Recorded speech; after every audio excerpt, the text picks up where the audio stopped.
ओम शांति। ओम शांति। संगम युग के सुहाने पल, जब आत्मा को तृप्त होने का मौका मिलता है, भक्त को भगवान का साथ मिलता है। बहुत समझने की बातें हैं ये। बच्चे को बाप का साथ मिलता है जो कभी नहीं छूटने वाला है।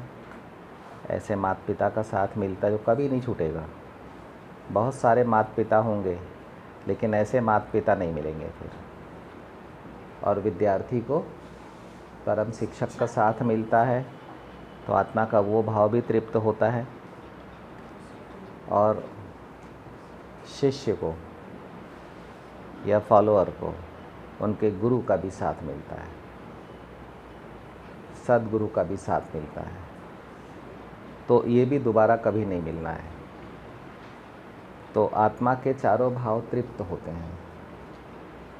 आत्मा स्थिर होती है।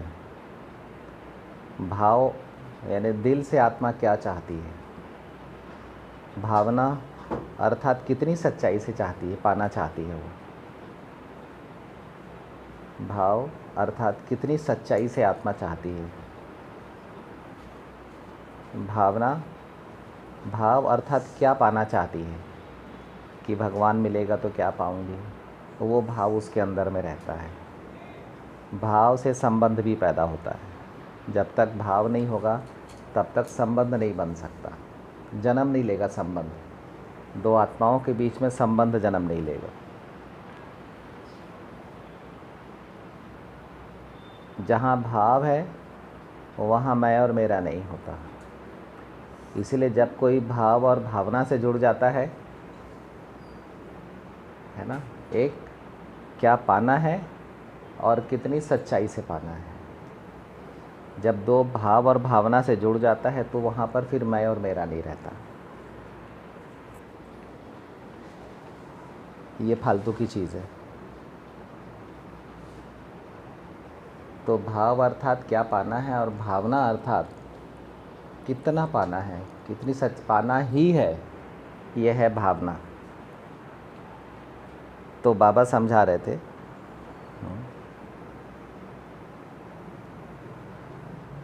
कि संगम युग में बाबा जब आत्मा को मिलते हैं तो उसकी सारी चाहनाएं पूरी करते हैं। आत्मा दिल से क्या चाहती है वो भी पूरी करते हैं। आत्मा इतने सालों में कितना डेफिसिट हुई है, यानी कितना आत्मा की बुद्धि का नुकसान हुआ है, कितना उसके गुणों और शक्तियों का नुकसान हुआ है, कितना उसकी प्राप्तियों का नुकसान हुआ है, कितनी अप्राप्ति स्वरूप हुई है, कितने संकल्प व्यर्थ के आ गए जो किसी काम के नहीं हैं, कितना कचरा है, कितने समर्थ संकल्प हैं, कितने शक्तिहीन कमज़ोर संकल्प हैं। अनुभूतियाँ कितनी सारी व्यर्थ की अनुभूतियाँ अंदर में रखे हुए है आत्मा, तो संतुष्ट और तृप्त कहाँ से होगी। तब बाबा समझाते हैं कि बाप आए हैं तुम्हारी सारी, कल की मुरली का महावाक्य, शुभ और श्रेष्ठ मनोकामना पूर्ण करने के लिए। अभी मन में कामना कहाँ से आ गई, तो कुछ कामनाएं होती जो दिल से होती हैं। मैं कौन हूँ, किसी को यही ना मालूम है कि मैं कौन हूँ तो कैसे चैन आएगा उसको। ठीक है, मैं कहाँ से आई, ये मनोकामना है। और यक्ष मनोकामना ये कभी पूरी नहीं हुई है, सिर्फ संगम पर ही बाबा आकर पूरी करते हैं। मुझे कहाँ जाना है। 83 जन्मों में आत्मा किसके साथ नहीं रही। राधे कृष्ण के साथ रही, वहाँ उसको पता नहीं चला। लक्ष्मी नारायण के साथ रही, वहाँ उसको पता नहीं चला। राम सीता के साथ रही, वहाँ उसको पता नहीं चला। और जन्मों जन्मों रही। और जब ये नहीं बता पाए तो कोई भी धर्म स्थापक, गुरु, गोसाई या वैज्ञानिक क्या बताएंगे, साधु सन्यासी क्या बताएंगे। तो कल्प के अंत में जब आत्मा एकदम यानी डिप्रेशन की दुनिया चालू हो जाती है। इस समय कौन सी दुनिया चालू हो गई है, दिल शिकस्ती की दुनिया। यानी दिल को हार मिल गई और आत्मा दिल से हार गई, माने ख़त्म। उसका जीत पाना बड़ा मुश्किल होता है। जब तक वो बाबा को ना पहचाने। तो इसीलिए बाबा समझाते हैं कि सर्व प्राप्तियाँ, तब बाबा ने मुझे सर्व प्राप्ति स्वरूप बनने के लिए राजयोग की शिक्षा देना शुरू करी।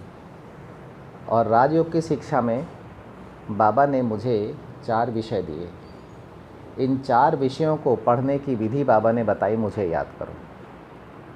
और बाबा ने कहा मुझे याद करने से पहले अपने को आत्मा समझो, क्योंकि सुकून, चैन, प्राप्तियाँ, मनोकामनाएं आत्मा में होती, शरीर में नहीं होती।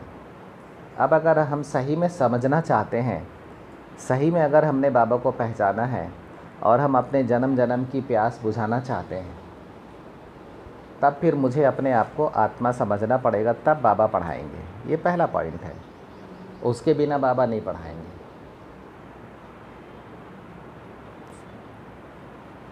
एक इंसान पढ़ाएगा तो लौकिक पढ़ाई पढ़ने का लक्ष्य अलग होता है, लेकिन जब भगवान पढ़ाएगा तो उसका लक्ष्य अलग होता है।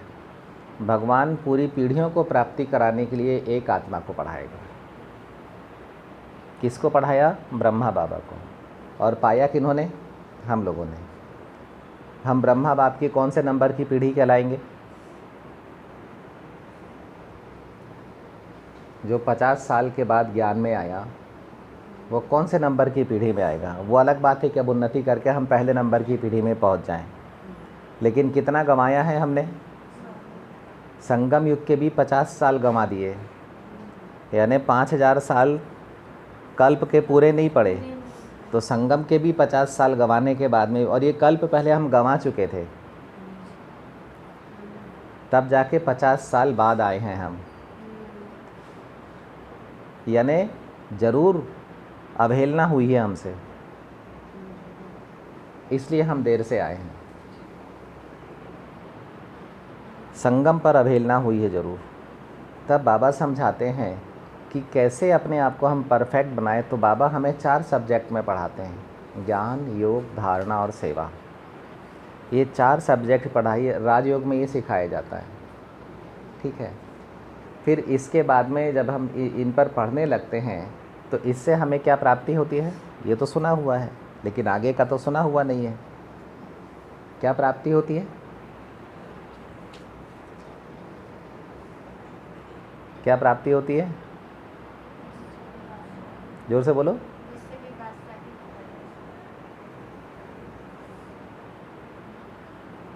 जब ज्ञान, योग, धारणा, सेवा में हम निकलते हैं तो हमारे को 3 चीज़ मिलते हैं। सबसे पहले मिलता है तिलक,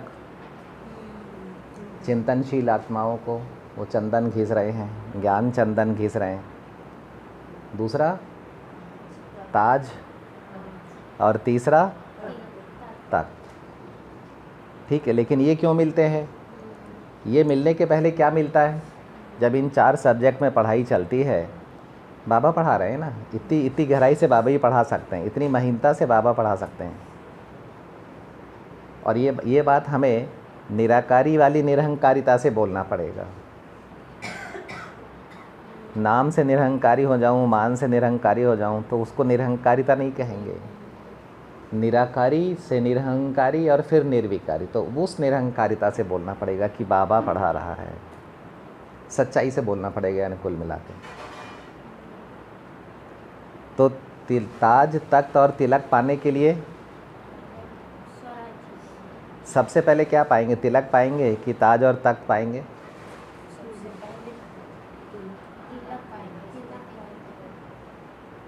तिलक पाएंगे। पा लिया? पाया? तख्त पाया? ताज पाया?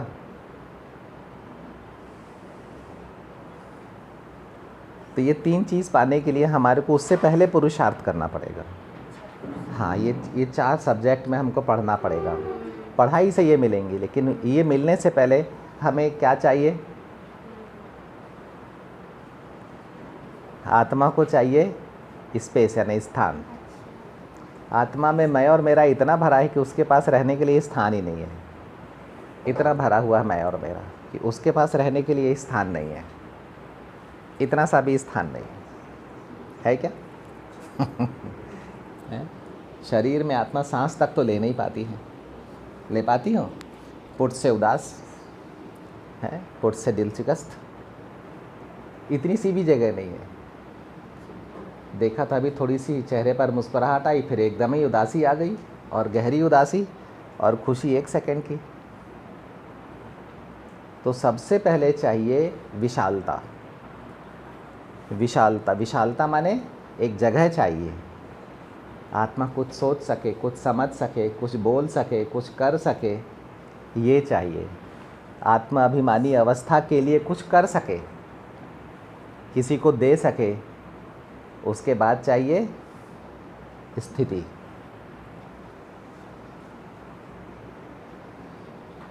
स्थान, स्थिति। जब तक स्थान नहीं होगा आत्मा स्थित भी नहीं हो पाएगी। अभी स्थान आत्मा के पास कितने? 84 जन्मों की भ्रिकुटियाँ आत्मा का स्थान है।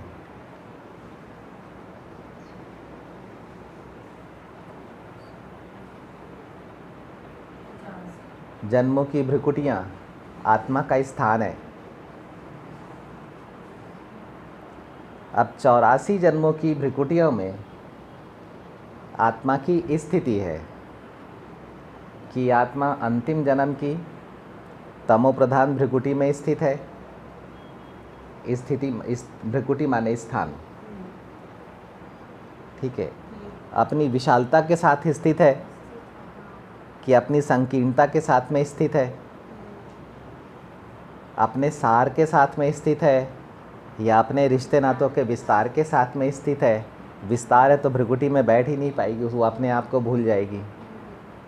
मतलब स्थान स्थिति के लिए क्या चाहिए? पहले तो खुद की याद चाहिए, पहले खुद के दर्शन करें हम। जब तक मैंने अपने दर्शन नहीं किए, स्वदर्शन नहीं किए, तब तक मुझे कुछ भी दिखना नहीं है, क्योंकि मैं अपने को नहीं समझती हूँ तो मैं देखूँगी क्या? जो अपने आप को नहीं समझता है वो देखेगा क्या, समझेगा क्या? तो सबसे पहले स्वदर्शन से स्वसमझ, स्वचिंतन। हाँ, स्वचिंतन। हाँ, जब तक स्वचिंतन नहीं है तब तक बल नहीं मिलना है राजयोग में। फालतू के संकल्प चलते रहेंगे और आत्मा के तन की शक्ति और आत्मा के मन की शक्ति समाप्त होते रहेगी। क्या बोला?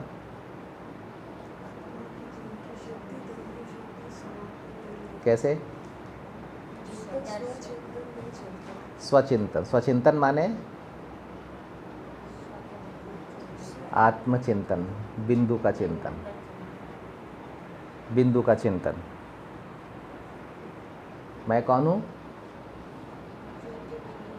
स्थान किसके पास होगा? जब बिंदु के पास स्थान नहीं है तो देह के पास स्थान कहाँ से होगा?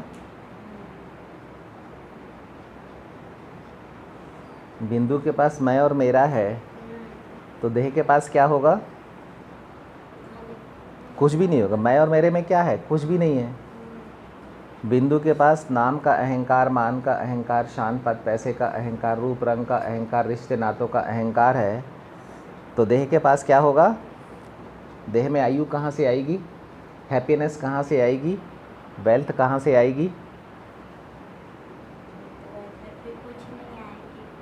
तो पहली चीज़ चाहिए बिंदु यानी स्व। दूसरी चीज़ चाहिए उसके रुकने का स्थान यानी भ्रिकुटी। अभी भ्रिकुटी में आत्मा के रुकने के लिए कितना स्थान चाहिए? महीन कोर्स है और बहुत बड़ा थ्योरम है, बहुत बड़ा पाठ है ये। उसके बाद उस स्थान पर आत्मा को स्वदर्शन करते हुए स्थित करना आना चाहिए। मैं देह नहीं हूँ, मैं आत्मा हूँ और मैं यहाँ पर विराजमान हूँ। अब मैं बड़े प्रेम से अपने बिंदु रूप का दर्शन कर रही हूँ।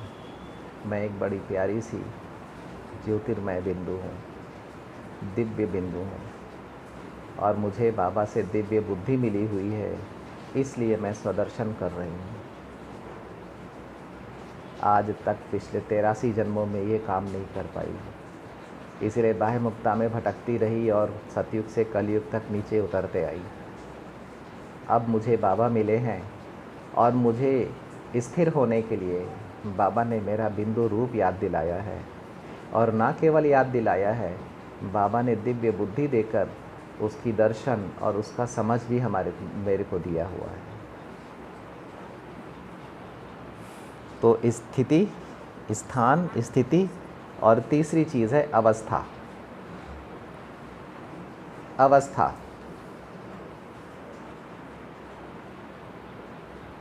किसके पहले का है? ये ताज, तख्त और तिलक के पहले की प्राप्ति है ये। जब तक ये प्राप्ति नहीं होगी तब तक वो मिल भी जाएगा तो अनुभव में नहीं आएगा। तो मिला और नहीं मिला बराबर रहेगा। अवस्था, अवस्था मुझे अपने ज़िंदगी के अंधेरों में यानी 63 जन्मों में रहना आता है, या मुझे अपनी ज़िंदगी के या अपने सृष्टि के उजालों में रहना आता है? पहले 21 जन्मों में रहना आता है। संगम पर मैं ये काम कर सकती हूँ। अब ये पढ़ाई चालू हो गई यहाँ से। हाँ, मतलब मुझे साकार देह मेरे पास है। बाबा ने मुझे बताया है कि मेरे संस्कारों में 84 जन्म छिपे हुए हैं। जब मैं सतयुग में आया था तो एक ही जन्म लेकर आया था। मेरे संस्कारों में पहला जन्म था। अब जब मैं कलयुग में पार करके बाबा से मिला, तब बाबा ने मुझे पढ़ाया कि तुम्हारे संस्कारों में 84 जन्म छिपे हुए हैं। उनमें से 63 जन्मों में आत्मा के अंधेरे हैं और 21 जन्मों में आत्मा के उजाले हैं। और 21 जन्मों में से एक जन्म में संगम युग पर ज्योतिर्मय भगवान का साथ है, यानी शिव बाबा का साथ है। और आत्मा को बाबा उसके संपूर्ण उजाले और संपूर्ण अंधेरे की पढ़ाई पढ़ा रहे हैं।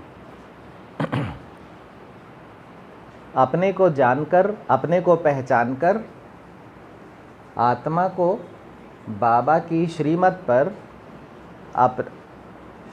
अपने को नरक से निकालने और स्वर्ग में आने के लायक, यानी नरक से मुक्ति और स्वर्ग में जीवन मुक्ति, अर्थात अपवित्रता से पवित्रता की ओर जाना है और पवित्रता से जीवन मुक्ति की ओर आना है। यानी राजयोग की साधना से, यानी ज्ञान, योग, धारणा और सेवा, इस विषय पर पढ़ाई पढ़ के मंथन करके मुझे अपने इस देह के संपूर्ण विस्तार से, मेरा संस्कार है 63 जन्मों से कि मुझे देह, दुनिया, वैभव, पदार्थों के विस्तार में जाना होता है। मैनेजमेंट के नाम पर, कर्म के नाम पर, सेवा के नाम पर मेरे को विस्तार में जाना होता है। तब बाबा बोलते हैं ये 4 सब्जेक्ट अपने अंदर में अपने पढ़ने हैं कि क्या मैं ज्ञानवान आत्मा हूँ, क्या मैं बाबा को याद करके बाबा से मैं अपना ज्ञान लेती हूँ। दूसरा लेता नहीं लेता उससे मेरा कोई मतलब नहीं, लेकिन क्या मैं अपना ज्ञान लेती हूँ। दूसरा, क्या मैं बाबा से योग युक्त हो पाती हूँ। ये 4 सब्जेक्ट मुझे पढ़ने हैं। क्या मैं बाबा से योग युक्त हो पाती हूँ। तीसरा, क्या मुझे सेवा करने का शौक़ या सेवा करने की विधि मालूम है कि जब तक मेरे को 10 लोग नहीं मिलेंगे, धन संपत्ति, बिल्डिंग, टेंट नहीं मिलेगा, तब तक मैं सेवा नहीं कर सकती। विश्व सेवा करने की विधि मालूम है। और चौथा, ये चौथा था, फिर धारणाएं। मुझे बाबा ने जो धारणाएं दी हैं, बाबा जो मुझे पढ़ाते हैं, ज्ञान रत्न जो मुझे पढ़ाते हैं, वो मुझे अपनी कर्मेंद्रियों तक धारणाओं में लाना आता है। मैं अपने दिल से लेकर बुद्धि, मन और संस्कार तक धारण कर पाती हूँ, तब इस मूर्ति से दिखेगा वो धारणाएं। तो क्या मैं वो धारणाएं कर पाती हूँ, तब जाके मूर्ति तैयार होगी। अंदर से लेकर बाहर तक धारणाएं बाहर में दिखेंगी। सेवा बाहर करनी है, यानी जो अपने से दूसरे हैं उनके लिए सेवा करनी है मेरे को। लेकिन योग और ज्ञान मुझे अपना ही पाना है। अगर मैंने अपना पाया तो मैं जो ज्ञान आत्मा में छिपा हुआ है वो ज्ञान मैं सब आत्माओं को दे सकूँगा। आत्मा का ज्ञान, आत्मा का विज्ञान एक है, पार्ट अलग अलग है। बाबा पढ़ा रहे हैं। परमात्मा का ज्ञान, परमात्मा का विज्ञान एक है। आत्मा और परमात्मा के बीच में छिपा हुआ ज्ञान और विज्ञान एक है। आदि मध्यांत सबका अलग अलग है। आत्मा शरीर से कैसे पाठ बजाती है ये ज्ञान एक है। आत्मा परम धाम से कैसे, सभी आत्माएं एक ही विधि से आती हैं। आत्मा के दिल कैसा है, सभी आत्माओं का दिल एक जैसा ही है, पार्ट के अनुसार अलग अलग होता है। सभी आत्माओं की बुद्धि में गुण, शक्तियाँ, ज्ञान, रामा, कल्प, वृक्ष, सृष्टि चक्र, ये सभी आत्माओं, सभी ब्राह्मण आत्माओं की बुद्धि में है। हाँ, वो एक ही ज्ञान बाबा ने दिया है, लेकिन कौन कितना पढ़ता है उस पर डिपेंड करता है। जितना पढ़ेगा उतना ऊंचा जाएगा। कल बाबा ने क्या बताया था, महाराजा और राजा में क्या अंतर होता है?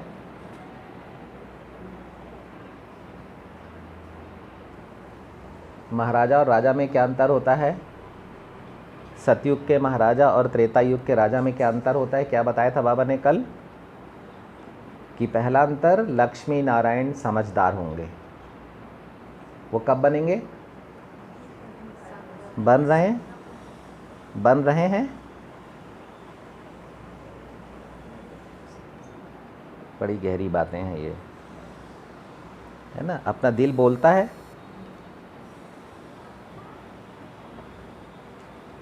अपना दिल बोलता है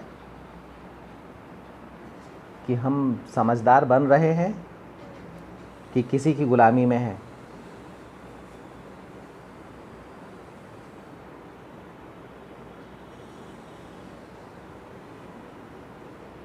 समझदार बन रहे हैं कि किसी की गुलामी में है।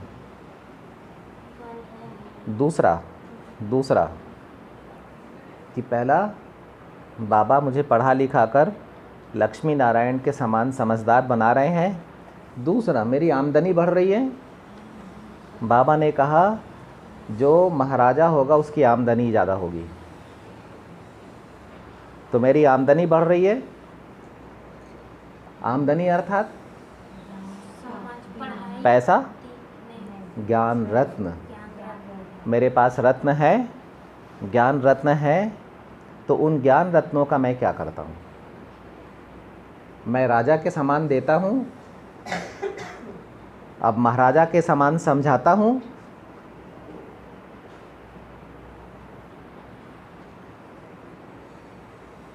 क्लियर? अब इसके बाद बाबा ने बोला, बात सेवा पर आती है, तो बाबा ने विहंग मार्ग की सेवा बताई, क्योंकि समय ज़्यादा हो रहा है। विहंग मार्ग की सेवा कि जब मुझे विश्व सेवा करना है तो मुझे क्या करना पड़ेगा। अब ये सेवाएं पूरी, सारे चित्रों में सेवा छिपी हुई है, लेकिन हम ध्यान से देखते नहीं हैं। मुझे अगर समय की सेवा करनी है, आपके पास समय कितना है? 5000 साल। कहाँ है? भूतकाल में। कहाँ ले जाना है? भविष्य काल में। तो इसको बोलते हैं समय की सेवा। ठीक है। हमारे समय में हमने किन किन के साथ में समय गुजारा हुआ है वो बीते समय में है। किन किन के साथ गुजारना है? जब भूतकाल से समय निकलकर भविष्य में जाएगा तो वो आत्माएं भी निकलकर सामने में आएंगी। जिन जिन के साथ हमने सतयुग में समय गुजारा था, सतयुग, त्रेता में, द्वापर, कलयुग में, वो सब आत्माएं सामने में आएंगी और अपना हिसाब किताब पूरा करने आएंगी। ये इससे क्या पता चलता है कि ये भूतकाल से समय निकलकर भविष्य काल में जा रहा है। तो इससे क्या पता चलता है कि मैं पुरुषार्थ कर रही हूँ। अब मुझे समय को भूतकाल से निकालकर भविष्य में भेजना है, यानी रिन्यू करना है, यानी चक्र को रिसाइकल के लिए हमको फिर से तैयार करना है। तो इसके लिए मुझे क्या करना पड़ेगा? जहाँ पर सृष्टि चक्र में बाबा मम्मा बैठे, देखो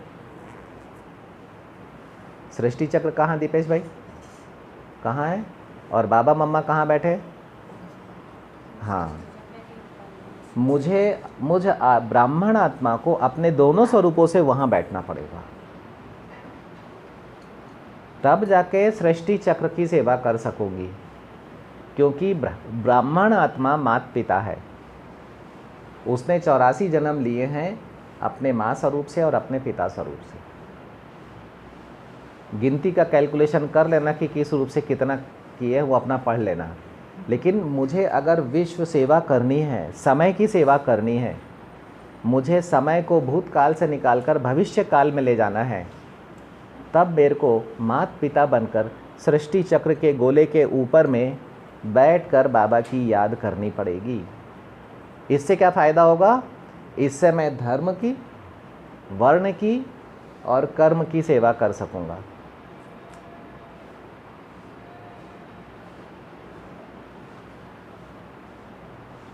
अपने स्थानों की, स्थितियों की और अवस्था की सेवा कर सकूँगा।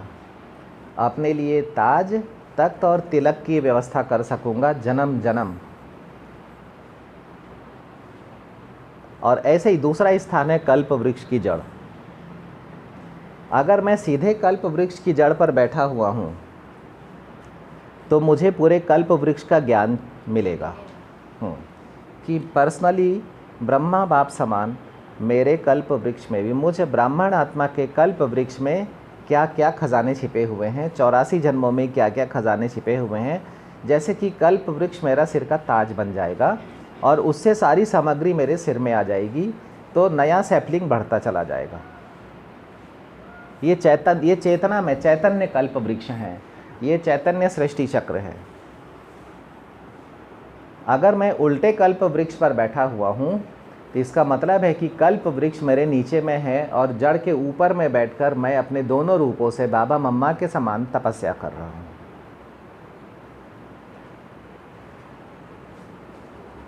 बहुत विशाल सब्जेक्ट है, बहुत बड़ा सब्जेक्ट है, पूरे आदि मध्य अंत की थ्योरम है इसमें। अभी जितना चाहे हम मंथन कर सकते हैं, लेकिन टाइम भी बोलता है कि जब देह में हो तो सीमा है टाइम की भी। अनलिमिटेड टाइम तो है, लेकिन देह के अंदर में है ना, तो सीमा है। एक संस्कार में सीमित टाइम मिलता है। 5000 साल 84 जन्मों के संस्कारों में मिलेंगे। जब जन्मों से संस्कार मुक्त होंगे तब 5000 साल आपके सामने में खड़े होंगे, उसको फरिश्ता बोलेंगे। कैसे बाबा पढ़ाते हैं देखो। पढ़ाने वाला कौन? दिल को टच करती है बात। पढ़ाने वाला कौन है? शिव बाबा। निराकारी निरहंकारी, इसको पकड़ना होगा, समझना होगा। बाबा खुशी खुशी आएगा। बाबा आया, मैं नाम के अहंकार में चला गया, मैं मान के अहंकार में चला गया, मैं अपनी पूजा पाठ कराने लग गया, बाबा को खुशी नहीं होगी। ब्रह्मा बाबा अंतिम समय में निराकारी बनकर निकले हैं शरीर से, यानी कितने अपने 84 जन्मों के विस्तार को समेटा निराकारी बनने के लिए। बिंदु कब चमकेगा?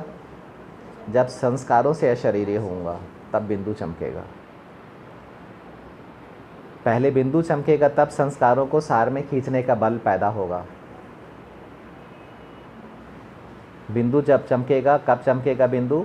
जब संस्कारों से अशरीरी होऊंगा, यानी 84 जन्मों के देह के संस्कारों को जब मैं एक एक संस्कार करके बीज रूप स्थिति में या अशरीरी स्थिति में या लिंग रूप स्थिति में समाते जाऊंगा।